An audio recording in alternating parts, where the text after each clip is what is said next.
Hey everybody, how's it going? And welcome back to the history of video games. My name is Wes, and I'm here with Ben. How you doing today, Ben?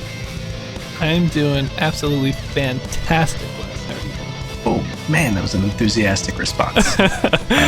I'm doing okay. No, I'm kidding. I just wanted to really do that. I'm good. I'm doing pretty good. Good. Do you want to get us started today with what games you've been playing recently? Yeah, this is probably the reason why I'm so happy, Wes. Because I've been talking to you privately about this, but like my job security has not been the best during this coronavirus thing. But a couple of days ago, I found out I'm gonna have a job. It's secure again, and I was like, oh my god, felt relieved. And wouldn't you know, the same day I get an email from Steam, something on your wish list is on sale, and I'm like, hey, time to party, Yeah, might as well. So yeah, I bought Far Cry 5, a pretty like spur of the moment purchase. It was 75% off, and I'm like, well, come on, Yeah. might as well. And yeah, I've been playing that a lot. Like I've put like I want to say 20 hours in, and I only bought it like 3 or 4 days ago. Dang. So yeah, I've been playing it nonstop. It's been super good. It really reminds me of Far Cry 4, which I 100%ed that maybe in college. I don't remember, but I really love that one, and I bought it for a couple of reasons. But I was just feeling, kind of a shooter one player game, and I was also interested to know how much my computer upgrades, which I've done the past like 1 or 2 years, how much that would help with like a newer game like this. I mean, it did come out 2 years ago, Right. but still, I was like, can I play this, at high graphics and it still be good? And I can, and it looks great. So that's really nice too. Yeah, it's just a cool game. The story is, I think, pretty good, like really good. The voice acting, Cult leader in America, right? yeah, it takes place in Montana, which I think is a really interesting setting. They do a pretty good job with the settings, I think. It's not just like desert, which I Right. feel like I see a lot. But yeah, so Montana, I do think I like the Himalayas of Far Cry 4 better, but I'll take Montana. It's interesting, and the characters are really memorable. They always have really good bad guys, I think. So it's been really fun. The gun gameplay is really nice, although they give you pretty powerful weapons in the beginning, and there's not really any reason not to use them.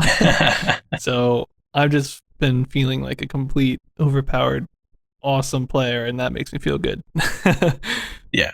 You need that in a game every now and then.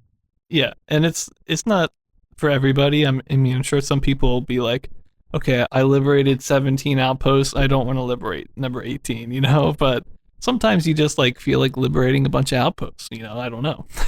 Yeah. So it just hit me right, and I've been really enjoying it, and just can't wait to play more. And also, I didn't realize this. I bought the gold edition because it was like $2 more, so might as well. Right.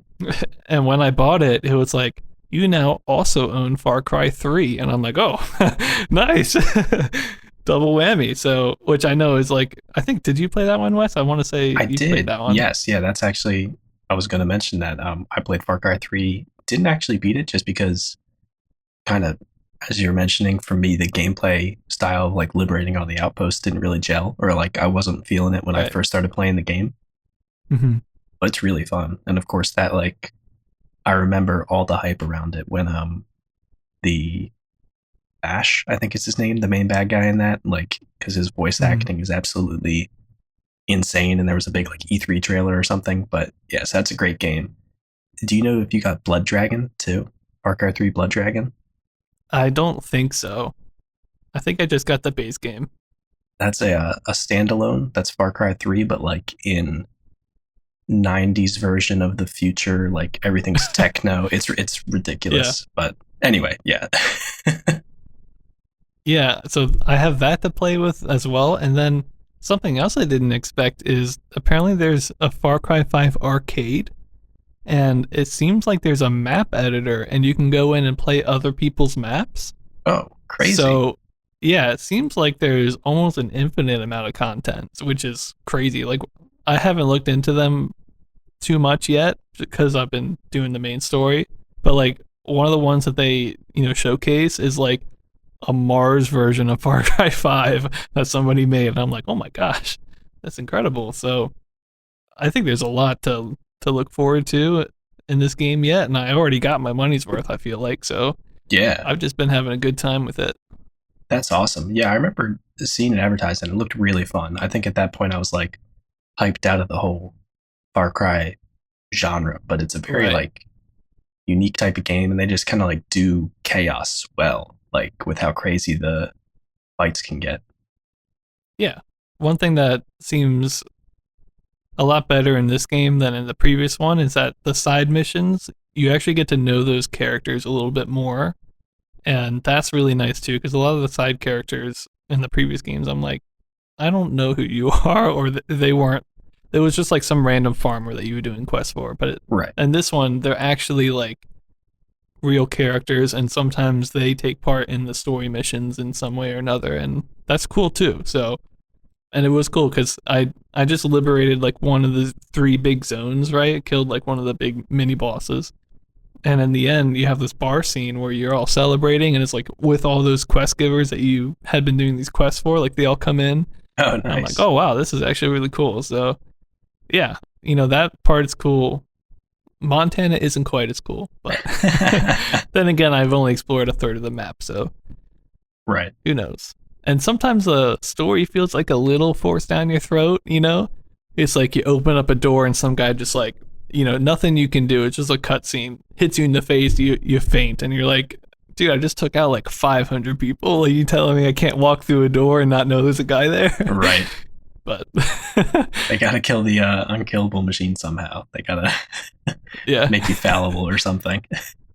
sometimes if you progress liberating the zone enough, it'll say like you have been marked, and that basically means there's a squad coming to get you, and no matter what you do, you cannot escape them or fight back. Like as part of the story, they take you. Oh man. So it's just like like maybe like I don't know. It's hard with open world games to have story, I think, but sometimes it feels a little forced. But I mean, I'm really nitpicking here. I'm having a great time with it. The story's good. The characters are memorable. So yeah, I'm pretty happy about it. Gonna play more probably tonight. Awesome. What have you been doing though, Wes? Well, I wanted That's what to. I want to know. Well, I'm gonna tell you, so get ready.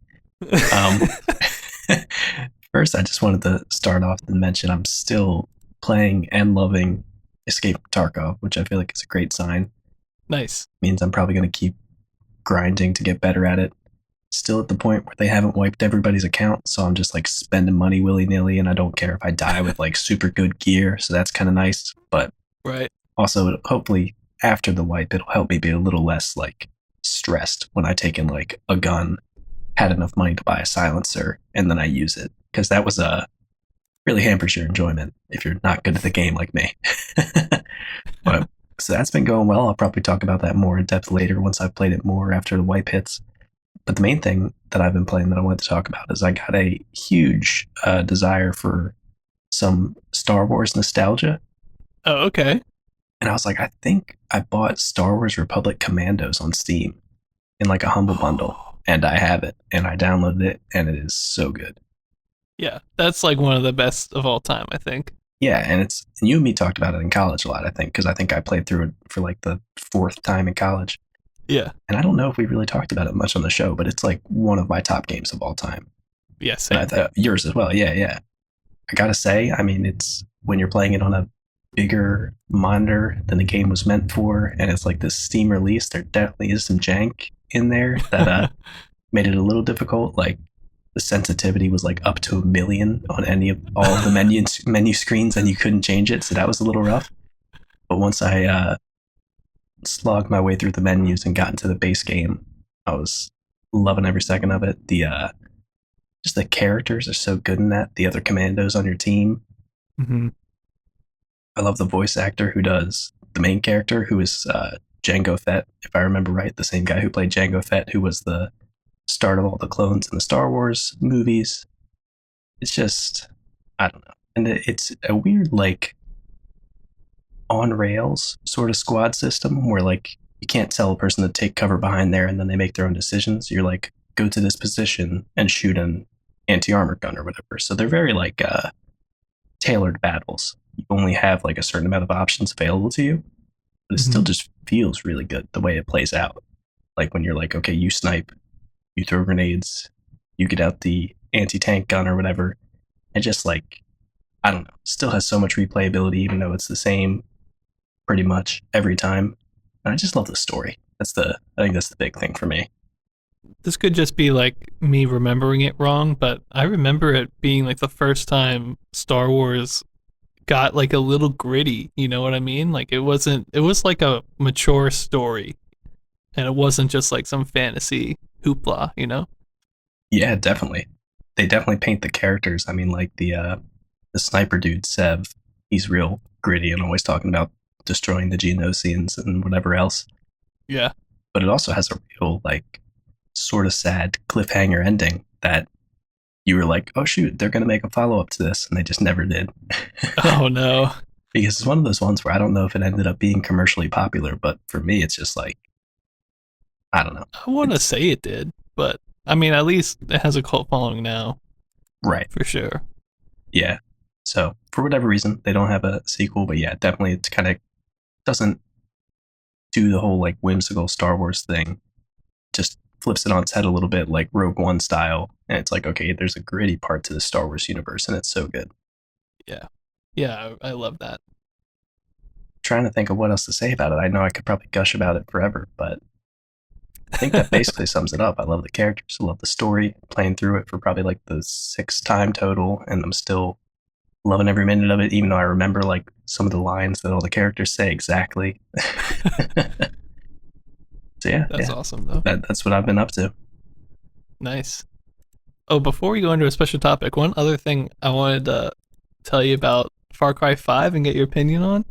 So, it's like pretty realistic in its graphics, right? But something it does that really bothers me is whenever you go from inside to outside, like the brightness is like off the wall for a second and then it calms down. I think it's to give the illusion of your pupils dilating as if you were going from a dark room to a light room. But it's like just bothering me.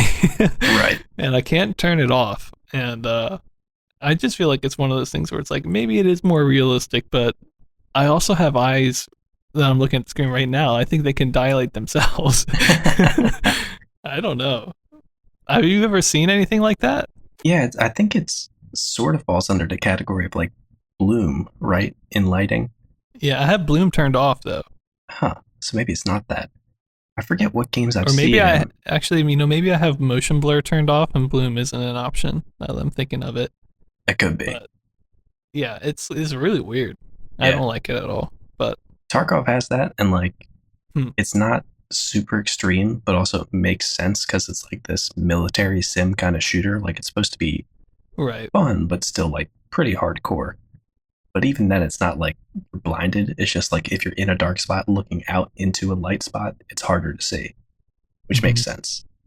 But I don't know. Yeah, it's one of those things that rides the line of like, would this actually happen if I was doing this in person? Yes. Does it enhance my gameplay experience? I don't know. Yeah. Anyway, I don't think I've played a game that really did that before, so I was like kind of taken back for a second. But let's move into the special topic list because we have kind of a weird one today. I feel like we've been having some weird ones lately, but So in a train of this is weird ones, we another have one. yet another weird one. Yeah, I'm calling these plug and play games. I don't know if that's the correct term or not, but essentially we're going to talk about some games today that they're kind of like half physical games and half computer games, maybe? I don't know really how to describe it, but can you start us off? Let's talk about one that you looked at and what you would classify it as. Yeah, so the one that I took a look at is actually a an exact clone, as far as I could tell, of one called CompuChess Computer that came out in November of 1977. The one I'm going to talk about is Chess Champion Mark One, which came out in '78, but I could find more information on this one, so it's the one that I'm going to talk about. But keep in mind, they're basically the same thing as one that came out in '77. And basically, these ones are just like computers or like glorified calculators almost that play a game of chess against an I don't know if this is much different than the ones that you're going to talk about, Ben, but it doesn't have any interface other than buttons for each of the pieces that each player has, and then just Yeah. like a LED or I forget what the other phrase was that we learned for the handheld devices, but one of those like lighting displays that just shows like numbers, like a digital clock. Hmm. So that's basically it. I guess they are games. I mean, you're playing games of chess, whether they are video games. I don't know. It's kind of weird. They are being run on a computer. Like the thing itself was kind of handheld, but it was a computer. I don't know. Yeah, so it's a little hard. But let me talk a little bit about this one, and maybe you can make your distinction as you're listening to this podcast, whether or not you think it's a video game. But this one ran off of the Fairchild F8 processor. It came out, as I said, this version of it came out in 78, but it didn't really make any noticeable improvements over the CompuChess, which came out in 77. And it was a computer that was solely designed to play chess, but apparently the system that this one ran on wasn't very great, and sometimes it could take days towards the end of the game for the computer to respond with its move. Oh God. Which is hilarious to me, and I think we have had situations like that before when like a computer would physically print out the results in some of the really old school chess thing. And I want to say that was a possibility too, where like it could take like hours or like days for it to actually give you an answer. So that a little strange to me. It definitely takes a little bit of the gameplay out of it, although there is online chess where you can take turns over days and that kind of thing. It displayed which piece moved where by saying like queen 6-5 or whatever the coordinates were for the spot on the board, but no images of the board. It had buttons that actually had little drawings of what the pieces were on there, so I thought that was kind of nice. The buttons at least looked cool. They had like a little king's crown to show you it was the king and where they moved. And this version, apparently, the Chess Champion Mark 1, also had some issues where it would allow illegal moves. I guess the software wasn't perfect at the time that they made it. And that's kind of all I had for the main of like workings of it. There is a interesting story behind this where the world chess champion at the time, Anatoly Karpov, he was asked by Novak Industries, who made the Chess Champion Mark 1, if he wanted to endorse this and get paid for it. And he ended up endorsing it. But apparently down the line, he also ended up endorsing like a bunch of different versions of this made by different companies. And there was a lawsuit or something. I don't know if it was about the clones or if it was about him endorsing them, but there was like the chess world, I guess, got embroiled in this with people making their own computers that played chess games and different clones of them. And it seemed very interesting, but also very strange. But after this one, Novak Industries would actually end up making what seemed like their own line of chess computers for a few years. Interesting. So it sounds pretty similar to the ones that I looked at. A couple that I'm just going to mention here. There's like computer backgammon. There's another one called Gammon Master. We also have one called Chess ECD Corporation. And these are just kind of like what you just described, where it's basically like a calculator and you input your moves on it and the computer will say their moves. Some of them, though, on these ones had an actual like physical board and pieces that came with it, so you could play on a physical board, but then just wait until the computer, spat out Okay, yeah. its answer, and then you move the computer's piece physically. So that's why I say it's kind of a weird thing to judge. Is it a computer game? Well, I'm still like moving physical pieces, so maybe. But I'm playing against a computer AI in my home, which is interesting. But they're just kind of a weird thing. So ultimately, I'm not really going to count them as games on our list because I just need like maybe some digital display that's more than just like I moved here or whatever that the computer says. But every now and then maybe we'll do a special topic and talk about them as they come up. But the other one I looked at a little bit more in depth was one called Codename Sector. And at first I thought this was like a battleship type game. It comes with a board that looks like a battleship board, but it feels like a basic game where you're like plotting on a graph and trying to intercept a certain ship. Okay. So, I think you start on like 0-0 maybe, and you do like a trace, and it says the enemy ship is 20 spaces away, and you kind of have to draw out a line of, okay, these are all where the 20 spaces are. It's on one there. And then, you move 10 spaces over. You do another radar. The enemy ship can only move one at a time. So it's like, okay, now it's 5 spaces, and you draw a circle 5 around you. And it's like, okay, well, where did the 5 and the 20 like intercept? It's probably right around there. And you can kind of narrow it down. So really, it's just like you're drawing on a graph. Right. And inputting, a couple notes and getting some things. But the graph is like colored like a, I don't know, naval sea map. So it gives some sort of like lore behind it. It makes it feel a little bit more interesting than playing it just on a computer, in which case it would just be like black and white graph paper. But so I think it's better than maybe a basic game, but it is essentially like the same type of gameplay. So Right. Yeah. It depends at the time, I guess, if you already had a computer and how much one of those cost. Because if you could play the basic game, even though it doesn't look pretty, it's like you're kind of playing the same thing. Yeah. And the basic game is going to be free too, because the code will be in your newsletter or whatever. Right. Just type up the code. This one, I don't know how much it would cost, but it feels pretty premium, honestly. I feel like it might cost a little bit. So, yeah, those are what I'm calling plug and play games, because they're kind of like, I don't know, they feel almost like peripherals more than a real game. If they feel like what amiibos are, Wes. Yeah. It almost feels like that. It's like you can't play a game with just an amiibo, but right. They enhance gaming experiences that you already have, kind of. So I thought this is kind of in that vein, if anything.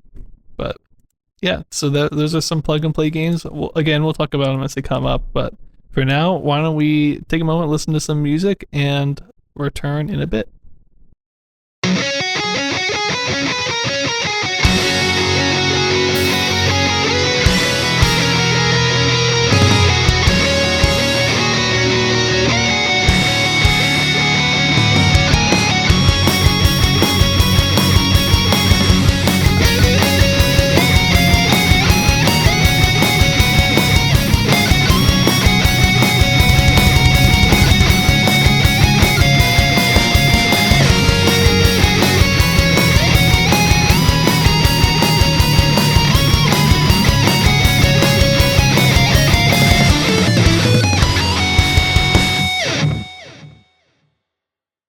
Hello and welcome back. We are going to jump right into some games today with one that I rated right off the back, Wes. We're going to just go into it. Holy cow. It's a doozy too, yeah. We got a game by Midway here called Guided Missile, which came out in April of 77. And this is a interesting one because it's basically a clone / re-release of Taito's like Missile X. And the way I say that, maybe I give you a hint, Wes, they kind of did what they did with Gunfight, where they took the basic concept, but they're like, what if we change things? Right. Okay. Yeah, so it's essentially Missile X, but Midway's version of it. And whenever Midway does their own version of it, I'm going to get pretty hyped because I kind of have grown to trust Midway. Yeah. And what they do. They just do a good job, I think. And this is no exception. Just like a quick background, it's very similar to Missile X in that you're shooting a missile, you're trying to guide it to hit certain targets that go horizontally, either left to right or right to left across the screen. There's kind of like planes and stuff in the top part of the screen. There's actually a water section, which I'll get into with graphics, but there's ships and stuff on that section of the screen, and then you've got land units at the bottom. So you're trying to hit them all, but the game changes a couple things about the gameplay from Missile X that I think is actually pretty nice, including one of the biggest things that you complained about, Wes, which is that you don't have to select what row you're aiming at now. You can just shoot. Yeah, you can just shoot, and the missile goes up, and then it kind of falls down, and if you end up hitting, a plane, it'll explode, and the plane will go down, but if you miss a plane, you can hit something on the ground, like later, So you don't have to like kind of pre-plan that stuff. So that's pretty cool. As for the rest of it, let's get into the ratings and talk about it there. So for gameplay, I gave this a 2 out of 10, which isn't the highest, and that's because I think the gameplay is kind of one dimensional. You're just shooting things down with your missile, and that's all that there is. But I don't know. It is a little bit better maybe than Missile X, just in that one respect where you can kind of hit anything on the screen, and that way, even if you miss something in the beginning, like the target you're going for, you miss, you can still get points. You can still try to guide the missile into a place that you can succeed in, which is really fun. So I like that. There's 2-player on this, and there's also a 1-player version, and I could be mistaken, but the 1-player version might just be like it's a 2-player game, but you're only supposed to use like the one half of the cabinet, to shoot one missile. But I think you can just shoot both of them if you want. But that could be wrong. That could have just been one person playing a 2-player game. But anyway, I think having 2 people shoot missiles and shoot stuff down at the same time is actually pretty nice. One thing that is really nice is on the overlay. Or maybe it's not overlay. Maybe it's on the actual cabinet itself in the cabinet art. It showcases the point values for every single object listed. So it's really easy to know like what to aim for and what to go for. And everything kind of makes sense where it is on the screen. So, and everything looks good. So it's really easy to kind of play a good game of this and feel like you know what you're doing. So Nice. there's also, scoring the screen the whole time. So it's just pretty good. It's a very solid game, although I think it's kind of one dimensional in that you're just shooting stuff down with a missile. There's no level 2. There's no, as soon as you play one game, you're going to get the full experience and there's nothing more. So it's a good, like, 50-cent game, but I don't think you're going to be playing this for hours. So just 2 out of 10 there. For graphics, this is a pretty cool one, I thought. I ended up giving the graphics a 3.5 out of 10, which is pretty high, I think. Again, we have another hand-painted background. It's different from Missile X's, but anytime we get these hand-painted things, I don't know if it's just a fad we're seeing right now or if this is going to continue. I've got no clue, but I like them. So Yeah. I think they look really nice, although it doesn't mean all the sprites on the screen are just black and white. But the actual hand-painted background is pretty beautiful, and just like in the original Missile X, you also have an electromechanical light bulb in the back that shines for a second when something goes down, which is cool. Every single object on the screen has like a little death animation thing. The missiles look good in the same way Missile X did. They kind of go smaller and then bigger to give the illusion that they're having that big arc happening. Right. Or, they're going up and down. So there's a couple different sprites there that all kind of seamlessly go one next to the next. So everything looks really good, and I think the variety of enemies are a lot higher than in Missile X. Maybe you could correct me if I'm wrong, Wes, but I think in Missile X you just had maybe trucks and tanks. Was that it? I think there were 2 different types of tanks, but yeah, it was 3 total types of targets.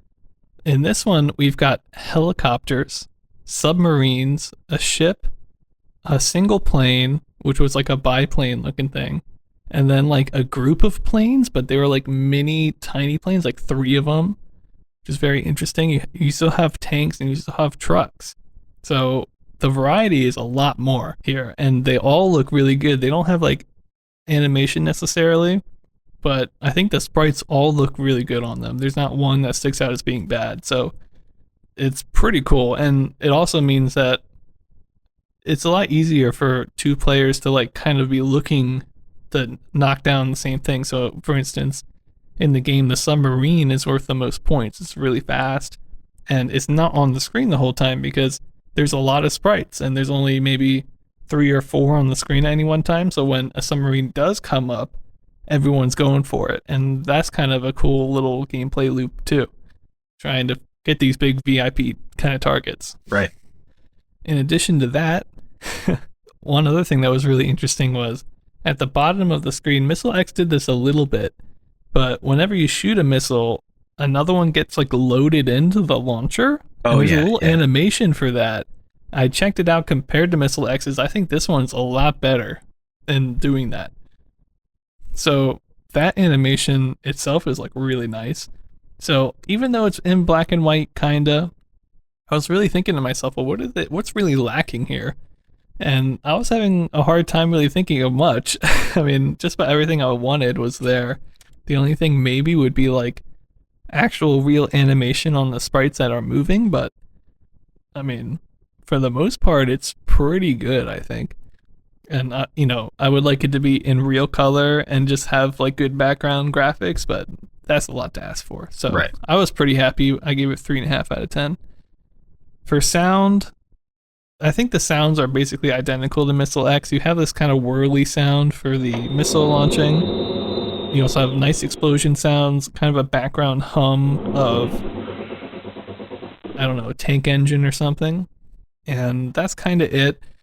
I think one of the sounds, maybe the whirly missile sound, might be electromechanical, so it's kind of hard to tell because there was that electromechanical light bulb too. So this game had a little bit of everything in it, being like a hybrid game. But I don't know. I didn't think it did anything crazy. I would have loved to see like some actual music, a musical interlude or something, or just like a little sound that said, "Hey, the game's starting" or "the game's about to end." But there wasn't any of that. It was just kind of background sound, and Hmm. it was very passable, but nothing special. So I just gave it 2 out of 10 there. And then finally, relevance. I don't know. Again, I feel like this is a bit of a hard one because everything it did, well, Missile X did it first. So it's kind of hard to say. I gave it 5 out of 10, put it right down the middle because I know this being Midway's kind of US release of a Taito game, it's going to sell pretty well. It's going to be pretty influential. We're going to see that even today in one of the games you cover, Wes. But it's like really, I don't know. All the innovations it made, I feel like were so heavily based off the first one that Right. I couldn't like go too high on it because it didn't innovate that much. It was just like one or two small gameplay things that actually made the game quite a lot better, but it had such a good ground and base to work off of that I was like, I can't go too high, but I'll give it 5 out of 10. To be honest, I don't know many other missile games that come out in the future other than the one we're going to talk about today, which came out on the RCA Studio 2. So, you know, that might kind of be it. So I couldn't go too high. But that leaves me with an overall rating of 2.75 out of 10. I think it's a pretty solid game. It looks good. It looks really good, to be honest. The sound is okay. And the gameplay is fun, but kind of shallow, in my opinion. Does that sound kind of like your experience, Wes? Or, with Yeah. with the changes I described? Yeah. Yeah. It sounds like, I mean, they kind of just improved on Missile X. And if you remember from me talking about that, I was kind of raving about it, but basically about the Yeah. same things you were talking about because it kind of did the same things right. It had really good graphics and sort of animations on the missile and sort of the theming. Mm-hmm. Sound was just meh, like pretty good. And gameplay, it's a shooting gallery game. It's fun, but it's not tons of fun. So Right. yeah, yeah, I think that's kind of right on the mark with how I felt when I was playing Missile X. Yeah. I think by far the one thing to take away from it is it looks good. And adding more enemies in the game alone and not having like a weird line go across the screen depending Right. on what you're aiming at. Was Missile X just one player? I feel like it was, It but was, yeah. oh, okay. So adding a second player actually might be a pretty big improvement. Yeah, as far as gameplay, I kind of totally passed over that, but that definitely is a nice change. Yeah, but I think if you're looking at the game, you're really looking at it from more of a graphics perspective at this time because it just looks really, really good. And with the hand painted background, in this one, like I mentioned, it had like a little sea section, so there are submarines and ships floating on it too, which was really cool. It wasn't just like I think the last one was just a valley, right, or something like that. Right, yeah. In this one, I want to say it had like a little air, a little sea, a little land. So it was pretty nice looking, I thought. Anytime we get these hand painted backgrounds, I'm pretty happy. So why don't you just like keep the good vibes flowing and talk about the one that you're doing, which also had I think hand painted backgrounds, right? Yeah, yeah. I mean, we've been using that phrase. I don't know exactly how they did it, but it looks like hand painted, basically, is what we mean when we're saying this. Yeah. Yeah, so the next one, which I got to take an in depth look at, is Triple Hunt by Atari, which also came out in April. And like Ben mentioned, it's another one of those arcade cabinets that sort of has the recessed screen, it has the really nice hand painted sort of background, and then the projected on a mirror, I guess, the monitor projecting the image on top of it. So that I forget exactly how it works, but you know what we're talking about. The same sort of mislex kind of game that allows for good animations, good sprites, and also really cool backgrounds that aren't actually part of the graphics per se. But just talking about sort of the background of this to start off, or at least what the cabinet looks like. Triple Hunt, as the name implies, came with three different light gun games. There was a witch hunt game, raccoon hunt, and then a game called Hit the Bear. Yeah, no, they changed it because they could have just called it bear hunt. It's the same thing, Yeah. but I think the idea is the bear is so tough that you're just hitting it. Like you're not actually killing it because you Oh. never see it die when you play the game. You just annoy it. Right, yeah. The cabinet itself is a recessed screen with overlays on it and the projected graphics. And then it kind of has like this track leading away from the cabinet, and like 3 feet away, it's a decent distance, is another sort of like plastic stand that the gun actually sits on. Hmm. So it's a lot more distance than some of the other light gun cabinets we've seen where the gun's sort of right up against the screen. You're actually like pretty far back, which Yeah. I don't know how it looked when you played it, but it looked like it felt pretty good as long as the screen wasn't too tiny for you to see what was going on. Hmm. The overlay sections also had something that sort of blocked the projection of the graphics so that there's sections where the graphics wouldn't show.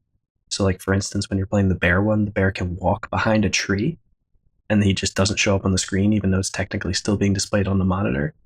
And Hmm. apparently, they did this in a way so that if you shot the tree when the bear was behind it, you weren't supposed to be able to actually hit the bear. Like the light gun wouldn't register. Wow. And this was just something that they physically like had, I think, on the screen basically to block it. So it's a weird little thing, but it kind of creates some interesting gameplay. And then also in the Witch Hunt game, which had a totally different overlay, which I'll describe a little bit later, it was like things coming in and out of the windows of this haunted house, whether or not you could actually hit them. And then another weird thing, this cabinet itself is just kind of strange in general, is that the games themselves and some of the audio background tracks for these games were run off of 8-track tapes. There was a instruction manual for this cabinet about how to clean the tape decks in the thing, and that you're supposed to clean it after like every week or something like that. But I don't know if we've seen that before and we just haven't noticed or what. But as I'll mention as I'm going through my review for this, I think that might be part of the reason that this had such good fidelity in sound because it was on these tape decks and it could kind of, I don't know, I'm assuming it pack more information into those than it could on other solid state things of the time. So basically, there was one tape for Raccoon Hunt and Hit the Bear on the same tape, and then there was a separate tape for Witch Hunt. And then the cabinet itself looked pretty cool. It just kind of had like this crazy trio of different things in the game, being like a witch on a broomstick, a raccoon, and a bear, just like all on Right. the side with a crosshair around them, or like a bullseye in the center. It's very strange because they just threw the witch in there, but it's hilarious. So getting into just what the basic gameplay for this looks like, they're all shooting gallery type games with just slight gameplay differences. Witch Hunt had 3 different types of targets: witches, bats, and ghosts. Raccoon Hunt, there were all raccoons, but if you hit the raccoons, it made all the other ones move faster. And then Hmm. in Hit the bear changes direction walking across the screen every time you hit it. And it seems like it either moves faster as time passes, or maybe since it was on the same track as the raccoon game, it was also like however many times you hit the bear, it moves faster kind of thing. I couldn't tell exactly what dictated that, but it does end up moving faster towards the end of the game. So I want to get straight into my ratings for this. If you can't tell already, this is a super interesting one, and I'm really excited about it. The graphics, I gave a 4 out of 10. They're like, Nice. they're real good. It's a weird kind of situation that me and Ben were talking about where, of course, even though they're not actual graphics, just because we're sort of talking about the visual quality in general, we do figure those backgrounds and overlays into it. So the fact that the forest background that the bears and raccoons were in looked really good, and that there was another whole separate background of like this haunted house on a hill with like this gloomy sky in the background and scraggly trees. Both of those look really good, so of course I'm figuring that into it a little bit. Yeah. The person had to like set one or the other up, right? Like you couldn't play one of these games back to back because the overlays would have to change, right? Yeah. So you had to physically take the tapes out of the cabinet, and then I guess they were either like stickers or maybe they were like hard plastic that you slid into rails or something like that. The manual says that you can change it out within like 20, 30 minutes. They might have been Hmm. optimistic, but even so, that's not too bad for like something that you're going to have installed in an arcade basically, and you Yeah. can switch between different games. Yeah, definitely like a week to week you could have one of three different games playing and have people come back and play the same cabinet and get a different kind of experience, which is very interesting. I don't think we've ever seen that before. No, yeah, except for maybe some of the ones where you can go into the back of the cabinet and like change the courses for like some of the old racing games. Right. Yeah. So it's sort of like that, but yeah, that you're actually like changing the overlay and then it just displays a different thing. It's really cool. Yeah, so I'm sort of rating all three of these together, but you would have had to. You can't play them all in succession, except for maybe Hit the Bear and Raccoon Hunt. Although I think you still had to change like 1 8 track or something. I forget exactly how it worked. Mhm. But so even without those overlays, which look really nice, I still think this is a great looking game graphically because the sprites are like crazy good in this. I don't know what they did or where they were even stored, but they had like shading. They were all black and white, but they had like What? tones of gray. So you could What? actually like see where like the curve on the bear's back was, and like Oh wow.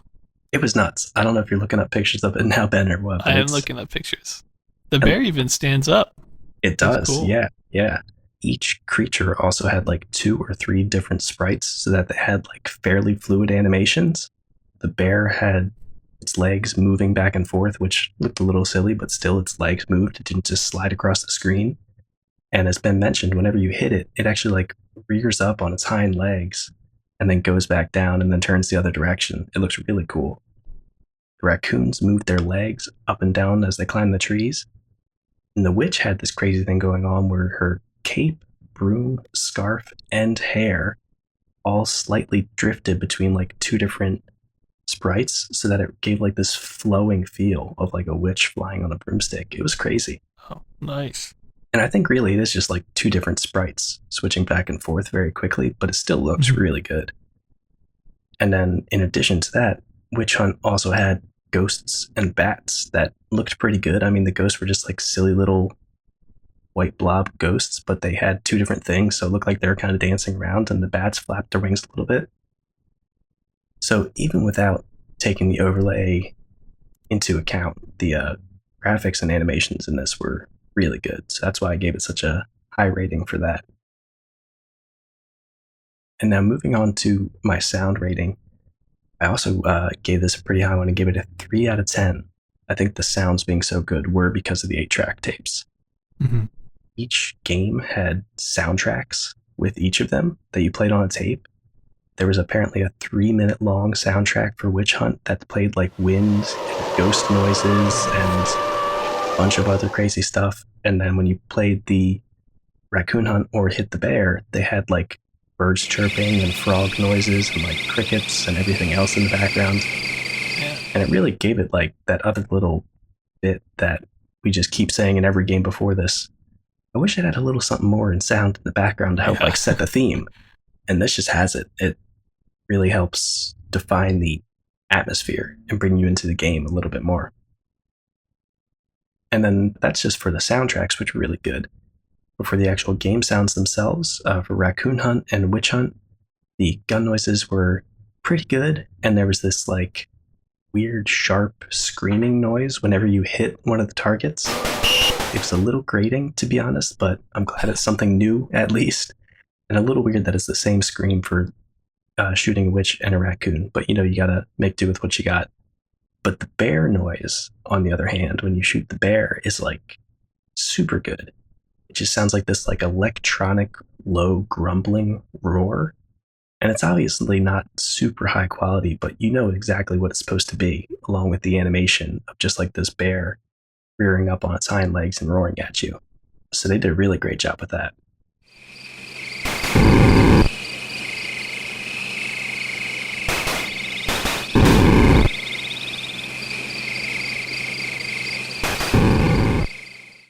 And then for the gameplay of this one, kind of similar to Missile X and Guided Missile, I just gave it a 2 out of 10 because for this one, I really like that there's variety between the three different games, but when you get right down to it, they are all just like shoot a target, get a score, no sort of dynamic changing of the game or the setting. Other than that, they changed based on what the overlay was, and it's just still just a shooting gallery game. I did really like that there's different targets, and it does look like it played pretty well. But I don't think there was anything super thrilling about like the gameplay itself. I think it was all the animations and the sounds that made this such an exciting game. So then for relevance, I gave it a 7 out of 10. It's always hard to say if this game influences other games directly, but I feel like it did a lot of things right for shooting gallery light gun games that we haven't seen before. So I wouldn't be surprised if whenever we see like these soundtracks in the back of light gun games or the way that the cabinet is designed, if it was inspired by this game. And then also just anything that adds to the Atari legacy is always very important. So I think it's relevant for that. And even though I don't know if it will become popular, the use of 8 tracks in an arcade cabinet is like weird and interesting and seems to have really benefited this game. So I think it's definitely relevant in that sense as well. Yep. And I have here the graphics were changed out by changing the graphic panels. I don't know what that means, but apparently they had graphic panels. I don't know. I'm kind of imagining like a cartridge system, but they're just bigger and meant for arcades, and then you just change them out. But I could be completely wrong, but that's how it sounds to me. It's worded. Now it makes sense for this game too, since you have the ability to switch them out to play different games. Mm-hmm. So then, lastly, my overall rating for this one is a whopping 3.5 out of 10. I think really the gameplay is the only weak point for me here. And even that is like still pretty fun because you got those 3 different games. But then the graphics are just fantastic. As I mentioned, the sound, because of the 8 tracks, is super detailed, like more detailed than anything we've seen. And I just, I'm really excited to see if people start using 8 tracks for other cabinets in history as we go through it, because it really added a lot to the game, and I think it could take the arcade cabinets in general just sort of like to the next level. Mm-hmm. Now, did they have any actual music on those? Not music. I think it was just ambient, like spooky noises. Still cool. Yeah, yeah. And it didn't feel like empty. It kind of filled the background noise well enough. But yeah, they definitely could have had like haunted house music, especially for Witch Hunt. That would have been really good. That would have been amazing. That sounds cool, though. I feel like it's one of the most interesting games I've ever seen so far. Just because it's like 3 in 1. It's very interesting. A lot of different elements about it. And then just like I'm sure we've seen it in some aspects, but just like the shading on the bear, that bear model is so cool. Yeah. And the animations that it does. I wonder if that's really showcasing like what an arcade machine can do at this time if it just has one sprite model on the screen, you know? Like what it could do. That's what I think. Because it does look really good. Yeah, because like you remove having to do anything with the background when you use those sort of hand-painted overlay kind of things, and then you don't really need anything else on the screen. Yeah, so they can just kind of pour all the detail into one sprite. Yeah. Yeah, it's a cool one. Yeah, so that is Triple Hunt by Atari. Nice, nice, nice. I like that one. I don't know. But let's move on. We've got a couple others here to do today. Some console stuff, some computer stuff. Let's start with some computer stuff. This next one is called Air by Kelton Flynn, and this is another Play-Doh game, but it seems like the original is lost, and it's not on Cyber One, which is what we use to play Play-Doh games, so we can't really play it. I want to say it's another air simulation game, or a flying simulation game, but maybe it's actually a basic game, because I have here that it used ASCII characters, and I don't think Play-Doh does that. I could be wrong, but So maybe it was a basic game. But either way, it seems like the original is lost. We don't have any pictures of it or anything like that, so we just had to leave it in the mentions. And another one that we don't have much information on, so it's stuck in our mentions, is Panzer, which we've heard conflicting claims that it's either by John Deleske or that it was developed by several students at the U.S. Armor School. Or like both happened and there's two games? I don't Yeah, know. or like two slightly different versions. We don't really know. Couldn't find much info on it. But it looks like it was basically just a follow up to the previous Play-Doh tank game that we checked out, Panther. Sounds like it either like made it more realistic so that it would be useful for trading in real tanks or something along those lines. But again, we don't really know. Yep. That one's been lost too. And that's going to move us into consoles. We're going to start by talking about another set of Fairchild games, which I'm very excited about. Although the first one here, not so excited. We're going to start off here with Video Kart 7, where we've got 7 video carts now already, Wes. Can't believe it. Flying through. This one's called Math Quiz 2. And if you guys remember, Math Quiz 1 did addition and subtraction. This one does multiplication and division questions.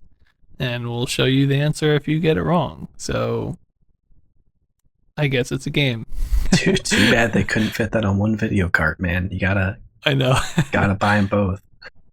Yeah, if you that's a good point. Yeah, I don't know why anybody would buy either of them, to be honest. Right. But you know, maybe it's part of the marketing towards parents, like, oh, get this and you can get education games with it. I don't know, but I don't think any like player of the game would get it. But I don't know. Maybe I'm wrong. That's Video Kart 7 anyway. It was just that, by the way. That's all it could do. So, what a steal. And then for something that might be worth your money at least a little bit more, we have Video Kart 8, which had 2 games on it. Count them, 2. Mind Reader, which was basically a Mastermind clone. You could go up to 5 numbers. And then Nim, which you could go up to 9 piles. So just sort of slightly improved versions of both of those games for a console. Nothing too crazy. Yep. And then we're going to move to Video Kart 9. This one I did rate a game for. This one, it has just one game on it called Drag Strip. I've also seen it called Drag Race, but I think the official title is Drag Strip. And yeah, I rated this game and it's kind of a doozy, I think. It's kind of hard to describe, to be honest with you. Luckily, I was able to play this one, and it was a good thing I did because I really didn't understand how it played at all beforehand. But it's a drag racing simulator kind of game. It's a 2-player game, although there is a 1-player version, but there's no AI, so it's just like more of like a practice mode, I guess, than a 1-player game. But you have that, and then there's an easy and a hard mode, which is kind of interesting. But essentially, the game is there's a countdown from, I want to say like 5 or 6 or something like that to 1. You have to start moving your car when it says 1, and if you're too late, I think it says stall, and you're out of the race, essentially. So you have to start it in a very narrow window, but if you do that, your car then starts to accelerate. If you accelerate too much without shifting, your car will stall again, I think. Or what was the other word it used? Oh, blown. That's the other word. Blown. Okay. So your engine explodes. Yeah. So if you rev too much, you get a thing that says blown and you're out of the race. Oh, actually, if you go too late in the beginning, it actually says red light instead of stall. Or no, if you start to move too early. If you move too late, it says stall. So the key is to rev your engine up pretty high and then shift into the next gear, which will lower kind of like you have like a little bar at the bottom of the screen, which is like how much you're revving the engine, I guess. Your RPMs. Yeah. So, that'll lower it, and then you accelerate again and you go to the next gear and you go up to 4 gears, and that's the highest you can go. And at that point you can just floor it, I guess. But the trick is to be the fastest person, not only get a good start, but then change gears as quickly as possible, but also without blowing the engine and also without stalling, which you can do if you shift gears too quickly too. So it's, a pretty in-depth drag racing game. What's weird about it is there's not really a track. The cars just go left or right, but the cars are pretty big. So going left or right doesn't take a lot of time. So to make the game feel longer and more like you actually have time to shift gears and stuff, when the cars get at the very right hand side of the screen, they just loop and go back to the left and keep going right, left to right, and keep looping over and over and over again. Weird. And then after like 10 loops, a line like spawns in, and that's a finish line. And once you cross that, it's like you win. Yeah, it's really weird how they do that. But that's basically all the game is. It's just getting a good start off, making sure you're revving the engine correctly and shifting correctly. I think on the actual Fairchild controllers, it was pretty easy to do all that stuff. It was not easy to do it on a keyboard. Because if you remember, those controllers are really weird how they're laid out. They're like boppets. Yeah, boppets or something. But the controller can go like multi-directional on the top of the boppet too. Right. And that's how you shifted gears. I think you like turned it for revving, and then you would like bop it into different corners to shift gears. It was real strange, but I think it actually would have made more sense on the console than playing it on keyboard. But yeah, it was kind of an interesting one. Let's get into the ratings because maybe that'll help clarify some things. Let's start out with gameplay because I feel like again it's kind of like Guided Missile. It's just kind of one-dimensional. I gave it a 2 out of 10. Keep in mind this is a console game, so I'm giving it a little bit more leeway than Guided Missile, but essentially you're just racing your buddy and seeing who can shift 4 gears faster, and then that's it. So it's not like you can crash into other people, or I don't know, it's not like there's multiple tracks or anything. It's just the same thing every single time. Right. And even though there's a quote-unquote one-player version, there's no AI, so it's like, what are you really doing this for? I mean, it's practice mode, essentially. I did mention there is a easy mode, and on that one, like normally if you don't start moving by the time the countdown reaches 0, you immediately stall. I'm not quite sure why, but on the easy mode, you can just sit there for as long as you want and then start moving at your own speed, I guess. So you don't have to worry about the countdown, really. You can just, if you're late, it's fine. You can't be early, but it just makes the game a little bit easier. So I guess that's nice, but I don't know. The gameplay is just kind of like very simple once you get it, I think.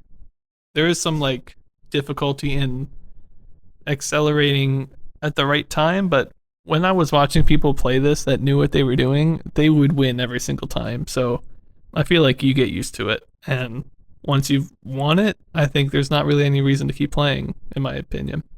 Especially in a one-player kind of scenario. But right. So just 2 out of 10 there. For graphics, I also gave it a 2 out of 10. You do have 2 dragster-looking cars, but I counted them up because you can see each pixel, and there's only 11 pixels so for each car. So it basically looks like a sideways, or kind of like an H, but one of the vertical lines of the H is a little thicker. So that makes it look like a dragster, I guess. And it does kind of look a little bit like a dragster. I can believe it, but it's not like good looking. Right. I'll say like the little acceleration meters at the bottom are kind of nice. But what's really weird about the game, it's in color, but the background is just a gray screen, and there's nothing that shows any kind of street that you're driving on. And in fact, the kind of like beginning line stays on the screen the whole time. So when you loop across the screen, it really feels weird. Like, wait a minute, are you supposed to be going around the track, or like, are you in a new section? Right. I don't know. I can't tell. There's nothing that tells me how long the track is, or even that there's more than one lane. Like, I don't know. I think even just like a horizontal line separating the lanes down the screen would have been better than nothing, but it's literally nothing.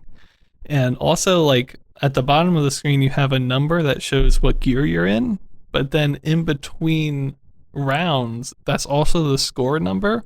So you can't see the score and the shifting at the same time.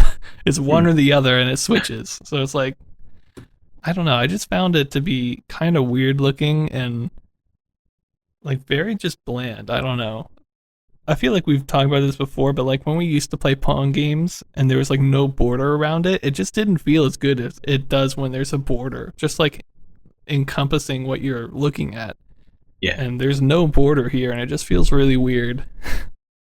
And also because of the looping thing, like imagine you're on, like there's three positions on a track. There's position 1, 2, and 3 in the line. Okay, and one car's at position 1 and one's at 3. It's like, okay, well, the car in position 3 is obviously winning, right? He's 2 ahead. Or the other guy has looped around and he's on position 1 again. And he's actually at like 4, if that makes sense. So it's kind of hard to know who's winning sometimes. Right. If someone ever like quote unquote laps somebody, they're just on the same screen and there's no like context. Yeah, and there's no context to know like how long the track is at all. So if somebody's like lapping me, is it like already over? I don't know. And how much time do I have to catch up? I don't know either. So there's just like a lot of weird things about it that I just didn't quite like, but maybe I'm being a little hard on it, but I don't know. I just felt like they could have done better with it. It seems like what they really worked on was probably those meters that move very accurately, and you're always kind of pushing the acceleration, backing it off, pushing it, backing it off, and it changes how hard you push it when you change gears. So I feel like that bar, there's a lot of data going into that. But as far as the graphical display of it, it's just like it's not doing it for me. It just looks a little sloppy, I think. Yeah. So 2 out of 10 there. For sound, this one's also weird. You have a beginning sound, like it's not the 3, 2, 1 sound, it's more just like a blasting of sounds at the beginning. And there is one in there that I think might be unique and kind of sounds like an engine. There are Pong sounds mixed in there as well. But then once the race begins, there is no sound until the next round. Like even if somebody wins, it's just silent. So that's not good. So I just gave it 1 out of 10. I'm like, they have one interesting sound, but not having any sound when gameplay is happening is like not good. For relevance, I gave it a 3 out of 10. I don't know. I have seen other drag racing games. There was one maybe a year or two ago that we covered as an honorable mention called Eliminator 4, which was a drag racing game. So obviously there's some demand, but I don't know. To be fair, the actual drag racing gameplay is probably pretty accurate with this. So maybe somebody would nick that in the future. I'm not sure, but I just don't think these games are that popular. So I didn't go too high on it. And then that gives me overall 2 out of 10. I think it's okay. I think the gameplay is actually the best part, but just some of the like graphical decisions just really make my head spin. I'm like, what are you Right. doing? Yeah. I don't know what's going on. I'll say like with the looping around the screen thing, it does make the track feel longer, and you can see like if your opponent is catching up to you. So that could be very fun and interesting. But I just feel like, well, once you reach the fourth gear, who's ever in head at that point will win because you just hammer on the gas and you won't ever blow your engine at that Right. point. So There's no way to mess up. yeah, so it's kind of weird. The whole game has just like a lot of weird kind of flaws to it, but at the same time, I do think the changing of the gears and the gameplay of that is actually pretty good. So it's a mixed bag, I'll say. But another interesting, unique game from Fairchild. Although the last group here hasn't been the most interesting to me, with like the math games and the NIM games, I'm not like the biggest fan of those, but I'm hoping they've covered their bases with some of the educational stuff. Now we can hopefully see some more unique, interesting ones. And Drag Race is definitely unique, although I think I'd almost rather just play some of the tank ones or something instead. Right. feel like it would be good for like a couple rounds, and then you're like, okay, I'm done, you know. And sometimes that's okay, but if you had to spend money just for that one game, it's like I don't know how much money I'd spend. Yeah. But yeah, that's gonna do it for me and the Fairchild for now. So why don't you take us away from Fairchild West into another second gen console? Yeah. So now we're going to look at two games for the RCA Studio 2, TV Arcade 1 and 2 video cards, right? I forget if they use that phrasing, but it I think is just cartridges. I don't know. cartridges, yeah, because it is a cartridge based system. But the first one that I'm going to take a look at, which I actually reviewed, is called Space War, which, if it sounds very familiar, I think there was also a game called Space War for the Fairchild, and then of course there was also the original Space War, but none of these are the same game. So,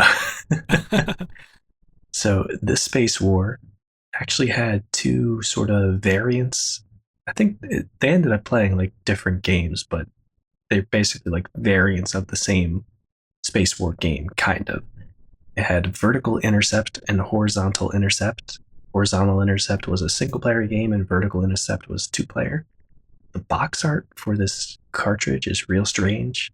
It's just sort of like when you think of like classic kid in like 5th grade drawing of a rocket, where it's just kind of like a tube with a triangle on the top and then like fins and smoke coming out of the bottom. It had that right on the front.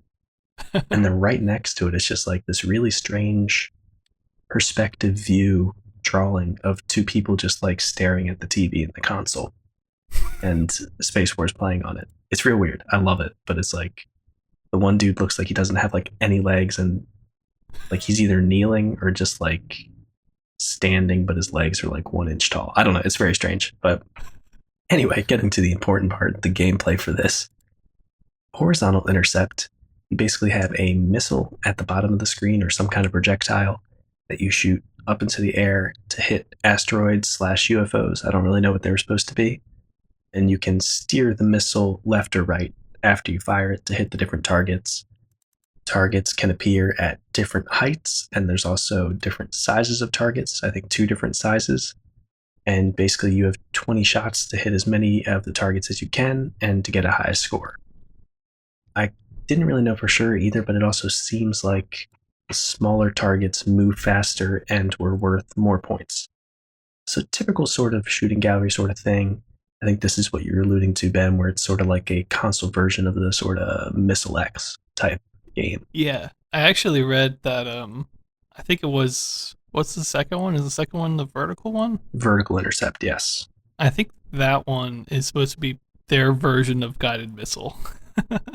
Interesting. Okay. Yeah, I know it's like a bit different, but yeah. And then I have actually the other one is inspired by anti-aircraft, which makes a lot of sense because that one looks a lot like it. Right. And you're just kind of shooting straight up and then steering the projectile to either side. And then the gameplay for vertical intercept, it's 2-player, and the players are controlling cannons on opposite sides of the screen. They're kind of like pointing up at an angle from the bottom 2 corners of the screen, which is a little weird.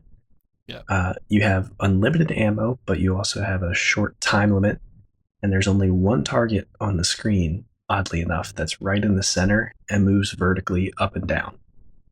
Your shots come diagonally out of your cannon and head towards the opposite corner of the screen in the top. And you can control it by making it go down. But when you make it go down, it just goes down diagonally and keeps traveling towards the right or left, depending on which side you're on. It basically moves in a zigzag, and you can control when it goes down in the zigzag, but it's real kind of strange how the movement works out for this. So there's only that one target in the middle, and if any of your shots go past the midpoint in the screen without hitting the target, they just disappear and then you shoot again. But basically you kind of keep angling it either up diagonally or down diagonally to try and hit the target. Each player gets 10 points every time they hit the target, and you hit it as many times as you can to see who wins. So that's the basic gameplay for that. Now I just kind of want to get straight into the ratings.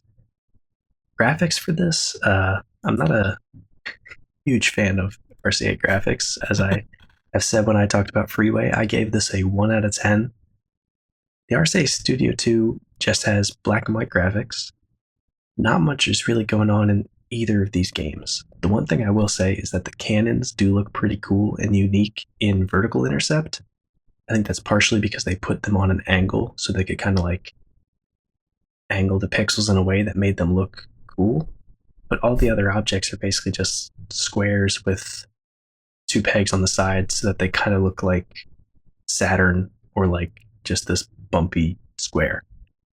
Yeah. And that's why when I said asteroid slash UFO slash I don't know what, that's why I was saying that because it's kind of hard to tell what they are. Although, given the name Space War, I'm assuming they're UFOs. Yeah, I can count them up again here.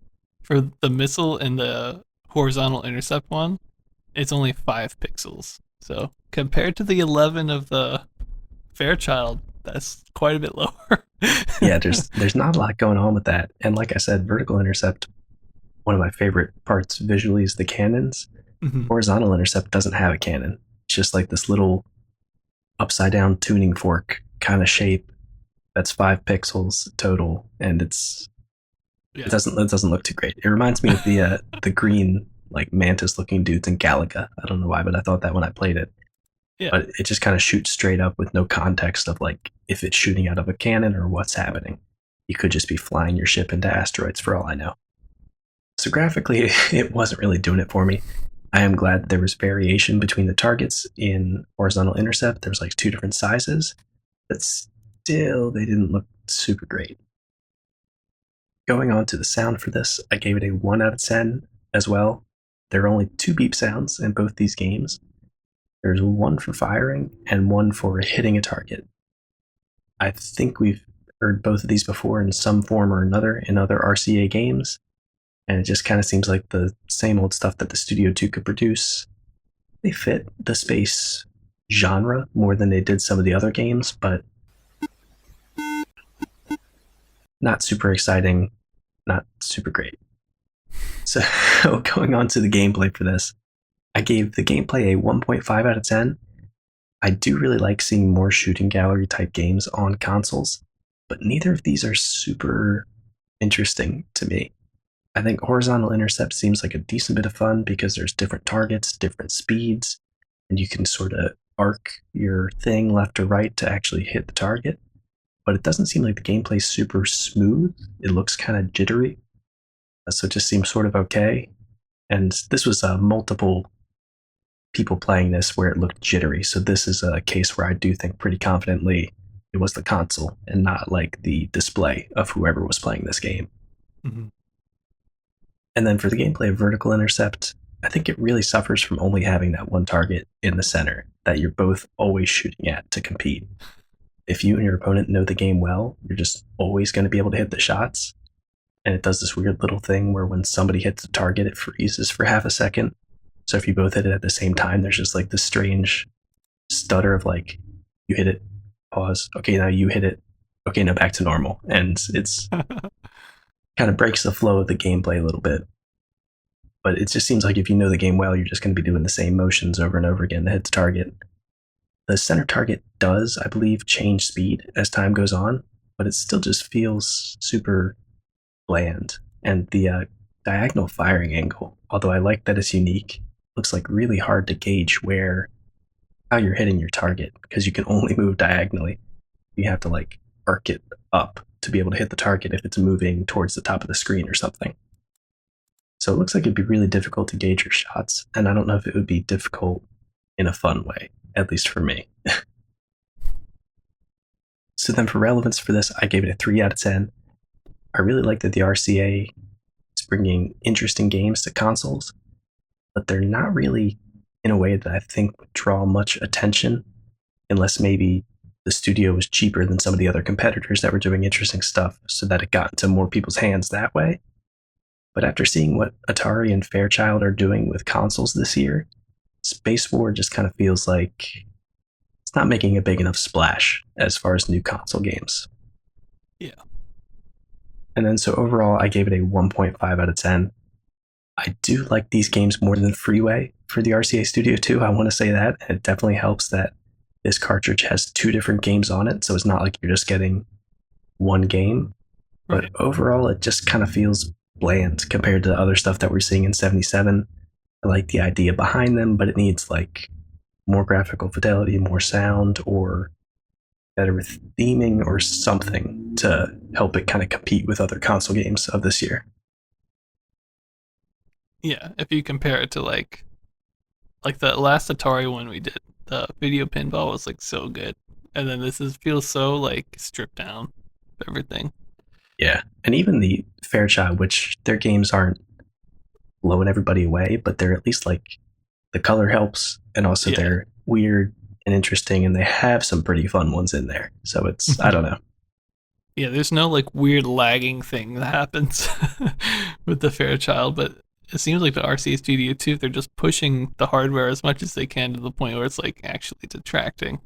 And it's Yeah. not like it looks amazing either, you know? It's like I feel like it's just a little bit behind the times. Yeah. These weird shapes that don't look great whenever they're moving kind of looks like a quarter of the pixels are being like left behind every frame and Yeah. then catching up. It's real strange. Yeah. But so that's it for Space War. I'm glad they're doing something cool for Studio 2, but wasn't really executed well enough, in my opinion. Mhm. And remember, this is the console that I think the controllers are like calculators, right? Yes, yeah, it's just a numpad. It's really strange. So maybe that would make it easier to control the diagonal thing, but still, I don't think it would have been great. And then next up, also coming out for the RCA Studio 2, TV Arcade 2, which was fun with numbers, guess the number games, but there was also the reverse game. Yeah, if you want to explain that one a little bit. Yeah, they're like basic games. The Yeah, reverse game is like it's basically like a sorting type game where you just kind of trying to unsort stuff. I don't know if that makes sense, but not something I don't super know. crazy interesting. No, I don't think it is very interesting. So we're not going to cover it. I mean, I feel like I'm not sure if we've ever rated reverse, but both of these types of things, the number guessing and reverse, they're like very common basic games. So we've talked about them a million times and seen them a million times by now. And that's going to move us to the last honorable mention for today. Another console here. This one uses the 8512 chip, which is a chip we haven't talked about yet. But essentially, it's an 8500, but it has all 6 games in color. Which previously, I think we talked about the 8510, which had 4 of the games in color, the ball and paddle games. But this one has all 6 of them. They're all in color. But, you know, we didn't feel the need to cover that. In all my 77 research, I only found one console that actually used this chip. Hmm. I suspect that other ones did, but they weren't listed. They were just listed as being 8500s in color, with the color chip not being specified. So I'm sure there's other ones out there, but the one that I know for sure is called the Color TV Sports video game, the 406 6 by Sonico. So I know that one for a fact, used in 8512, but that's it. So yeah, another 8500 variant that uses color. So we're not going to cover that. We've already rated that a lot. But that's going to do it for us today. I hope you guys liked that one. We had some really cool ones, more hand painted graphic games like Guided Missile and Triple Hunt, which I really loved, and then some okay console games, Drag Strip and Space War for the Fairchild and RCA Studio 2. So I hope you guys like that. And as always, make sure to check out our website, see the great stuff that Ben's adding to that from all of the previous stuff that we've covered, making it look good. We have a new rating system, so you can now see visually representations of the best and the worst of the worst games in me and Ben's opinion. Yep. Also, make sure to check us out on Twitter, tweet at us if you have any questions, and send us an email if you have any questions. Yep, and that'll do it for us today. Be sure to come back next week. We've got a very console-heavy episode, including another one by Atari. Keep in mind, the last one they did was video pinball, which was amazing. So I've got high hopes. We'll see what happens.